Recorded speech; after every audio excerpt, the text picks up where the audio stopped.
ماشاء اللہ جزاکہم اللہ احسن الجزا۔ حضرات ابھی تک نعت نبی اور قرآن پاک کا یہ دورہ بڑے ہی داب و تاب کے ساتھ چل رہا تھا۔ اب ہم آئیے اپنے اصلی مقصد کی طرف رجوع کرتے ہیں، جو کہ آج کے ہمارے اس اجلاس کا اہم مقصد ہے۔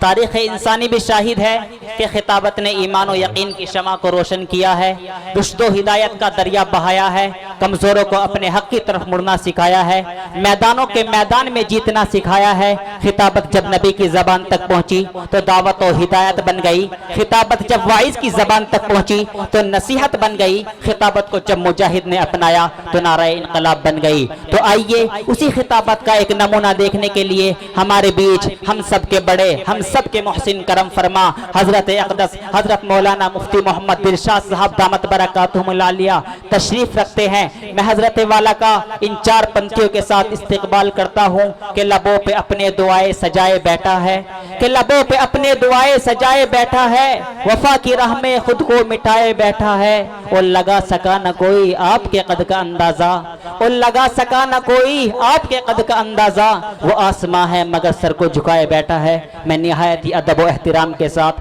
ہم سب کے بڑے، ہم سب کے محسن کرم فرما حضرت اقدس حضرت مولانا مفتی محمد دلشاد صاحب سے بہت ہی ادب کے ساتھ درخواست کر رہا ہوں کہ حضرت والا منبر نور پر جلوہ افروز ہو کر ہم سب کو اپنی قیمتی نصیحتوں سے، مفید مشوروں سے ہم سب سامعین کو مستفیض فرمائیں۔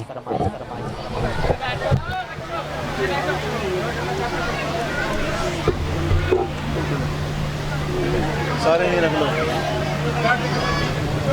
اور ترغیب کر دیا تھا، بیٹھنا بھی ترغیب کر دیا تھا، بیٹھو جلدی سے، سامنے سے ہٹ جاؤ بیٹا۔ آپ جو حضرات کھڑے ہوئے ہیں ان سے میری ادباً گزارش ہے کہ وہ اپنی تشریف نیچے رکھ لیں۔ جو حضرات کھڑے ہوئے ہیں ان سے میری گزارش ہے کہ وہ بیٹھ جائیں۔ بہت ہی ادب کے ساتھ اور بہت ہی شرمندگی کے ساتھ مجھے یہ گزارش کرنا ہی پڑ رہی ہے، کیونکہ ہمارے بیچ حضرت مفتی صاحب تشریف لا چکے ہیں۔ حضرت والا ہمارے بیچ ہیں۔ السلام علیکم ورحمۃ اللہ وبرکاتہ۔ وعلیکم السلام ورحمۃ اللہ وبرکاتہ۔ بھائی ناظم جلسہ صاحب آپ ہی سلام کا جواب دیں گے یا یہ حضرات بھی زور سے دیں گے؟ جو حضرات پیچھے بیٹھے ہیں بھائی سلام کا جواب دے ہاتھ سے، السلام علیکم ورحمۃ اللہ وبرکاتہ۔ اب معلوم ہوا کہ ہاں سامعین کا مجمع بیدار ہے اور خطیب کو سننے کے لیے، بیان کو سننے کے لیے مشتاق ہے۔ جی بالکل۔ جب مخاطبین کے اندر یہ جذبہ ہوتا ہے پھر بولنے والے کے اوپر وہ اسرار کھلتے ہیں، اللہ کی طرف سے وہ باتیں آتی ہیں کہ جو سامعین کے لیے نفع بخش ہوتی ہے۔ یہ مجمع بظاہر بڑا بے ترتیب سا نظر آ رہا ہے، کچھ لوگ ادھر بیٹھے ہوئے ہیں، کچھ لوگ سامنے ہیں، بچے آگے ہیں۔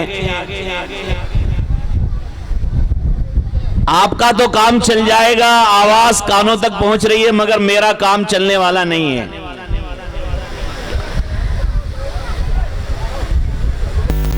یہ حضرات جو ادھر بیٹھے ہوئے ہیں تھوڑا آگے آ جائے، سامنے آ جائے تو یہ وہاں تک خلا پر ہو جائے گا، اور یہ جو درمیان میں خلا ہے یہ بھر جائے گا۔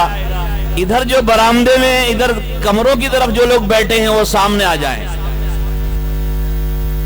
کچھ لوگ ادھر کھڑے ہوئے ہیں، یہ بھی آ کر کے بیٹھ جائیں پیچھے جو کھڑے ہوئے ہیں۔ یہ مدرسے کا سالانہ جلسہ ہے، 40واں جلسہ۔ دھولڈی رسول پور گاؤں میں آنا ہوا ہے، آپ حضرات سے ملاقات کا موقع ملا ہے۔ میں اس پر اللہ کا شکر ادا کرتا ہوں کہ اللہ رب العزت نے مجھے آج کے دن کے لیے منتخب کیا۔ دعا کریں کہ اللہ تبارک و تعالی مجھے صحیح صحیح کہنے اور آپ کو سننے اور عمل کرنے کی توفیق عطا فرمائیں۔ الحمدللہ الحمدللہ نحمده ونستعینه ونستغفره ونؤمن به ونتوکل علیہ ونعوذ بالله من شرور أنفسنا ومن سيئات أعمالنا من يهده الله فلا مضل له ومن يضلله فلا هادي له ونشهد أن لا إله إلا الله وحده لا شريك له ونشهد أن سيدنا ومولانا وحبيبنا محمدا صلى الله عليه وسلم قال الله تبارك وتعالى في القرآن المجيد فأعوذ بالله من الشيطان الرجيم ولا يحسبن الذين يبخلون بما آتاهم الله من فضله هو خيرا لهم بل هو شر لهم سيطوقون ما بخلوا به يوم القيامة ولله ميراث السماوات والأرض والله بما تعملون خبير. وقال تعالى في مقام آخر لن تنالوا البر حتى تنفقوا مما تحبون وما تنفقوا من شيء فإن الله به عليم. وقال تعالى في مقام آخر من ذا الذي يقرض الله قرضا حسنا. وقال تعالى في مقام آخر والذين يكنزون الذهب والفضة ولا ينفقونها في سبيل الله فبشرهم بعذاب أليم. صدق الله مولانا العظيم وصدق رسوله النبي الكريم ونحن على ذلك لمن الشاهدين والشاكرين والحمد لله رب العالمين. جو میں نے دل سے پوچھا یہ بتا کہ کیا حسین ہے، جو میں نے اپنے دل سے پوچھا بتا کہ کیا حسین ہے، دھڑک دھڑک کے بول اٹھا صدا صدا حسین ہے. جو میں نے اپنے دل سے پوچھا بتا کہ کیا حسین ہے، دھڑک دھڑک کے بول اٹھا صدا صدا حسین ہے. شان اہل بیت دیکھ سبھی کے سب مثال ہے، شان اہل بیت دیکھ سبھی کے سب مثال ہے. نہیں ہے کوئی حسین سا حسین بس حسین ہے. عمر سے چل عمیر تک بشر سے چل بشیر تک بڑے بڑے یہ کہہ گئے بہت بڑا حسین ہے. عجب لڑی ہے جنگ بھی حسین نے یزید سے ہو اس سے بڑھ کر جیت کیا. یزید تھا حسین ہے ہو اس سے بڑھ کر جیت کیا. یہ شعر میں نے محرم کے حوالے سے پڑھا چونکہ محرم کا مہینہ ہے، محرم کا مہینہ چل رہا ہے. آپ حضرات کو سالانہ اس جلسے کی مبارکباد دیتا ہوں. جن حضرات نے یہ پروگرام سجایا ہے خاص طور سے مدرسے کے ناظم اعلیٰ ناظم محترم مفتی سعید الزما صاحب قاسمی مد ظلہ العالی اور آپ تمام حضرات کا تعاون، اساتذہ تمام بستی والوں کی محنتوں سے آج کا یہ پروگرام دین کی کچھ باتیں سننے کے لیے سالانہ حفاظ اکرام کی دستار بندی اور سالانہ پروگرام جلسے کا جو ہر سال کی طرح ہوتا چلا آیا ہے 40واں یہ اجلاس ہے. آپ حضرات کو دل کی گہرائیوں سے پرخلوص مبارکباد پیش کرتا ہوں اور اللہ سے دعا کرتا ہوں کہ اللہ تعالیٰ آپ کے اس سنگم کو، اس ملن کو، اس تقریب کو، اس جلسے کو تا قیام قیامت اسی طرح سے مولا کریم شاداب رکھے. اس مدرسے کو اللہ آباد رکھے، اس گاؤں اس بستی کو اللہ تعالیٰ خوش رکھے. میرے عزیزو، میں نے قرآن کریم کی 3 آیتیں پڑھی ہے.